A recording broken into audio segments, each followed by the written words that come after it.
Now it's time for critical thinking, and what do you have? Well, I want to talk about contingency plans.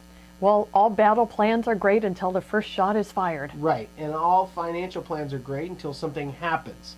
Then you need flexibility and you need options. You know, if you don't have a plan, and we've talked about this before, get one.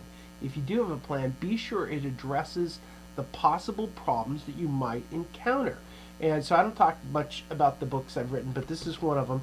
And so this is Create Your Own Financial Plan, a step-by-step method to organize, plan, and manage your financial affairs. It's a workbook. It's not necessarily a reading book. I mean, there's lots of words in it. It's not all pictures. But it's essentially a workbook. So what I wanted to show you was that if this section under What Ifs, these are questions that I ask you to figure out and to have a plan for. So if you think about this, the What If section here is, what if my spouse or I become unemployed? What if there's an earthquake or other disaster at home? What if I or someone in my family has a health emergency? What if my spouse or I die? And then I have a section that is all what ifs, and they're all blank. So you can work on whatever if you've got, whatever situation you're in. So that's a key to figuring out what the contingency plan is. Figure out what the problem might be, plan ahead, and then think about what you're going to do about it. Now, everybody's answers are going to be a little bit different because they're in different situations, Oh, yes. which is why I've given you lots of latitude in the way I approach things to figure out what's important to you. But it's very important that you have a plan before it happens, and so that's what's most important. Most people just go straight to the investment policy statement.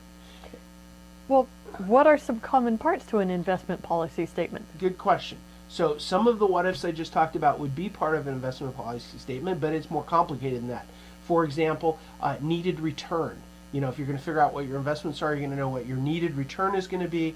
You got to know what your risk tolerance is. I did my dissertation on risk tolerance, so I won't go into that. I could talk for hours and hours on it. Types of acceptable investments, liquidity needs, how much money you're going to need and when, your time horizon, what you're saving for, how much is it going to cost, your investment strategy. Buy low, sell high, or are we going to try to trade? Are we going to, what kind of strategy is going on?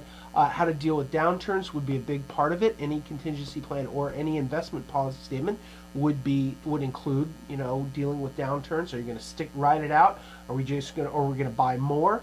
One of the strategies is to buy more on the dips. And if you've got a long-term time horizon, you can buy more on the dips and end up making money. Or maybe making money.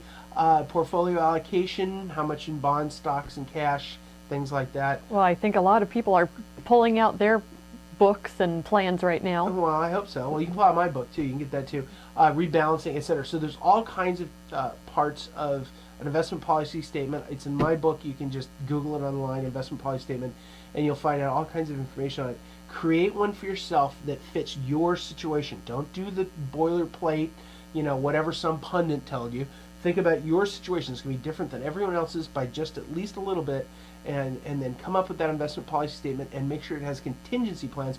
So when you have future events and it's clear that there's going to be another market downturn in your life, well, what do? Do we ride it out? Do we panic? We don't panic. We don't panic because we planned. That's right. That's right. So what's your takeaway? So the takeaway is the key to volatile markets is having a plan in place before they happen, not after.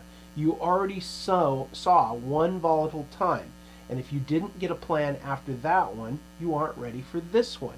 Now the question is, are you going to be ready for the next one? And trust me, there will be a next one.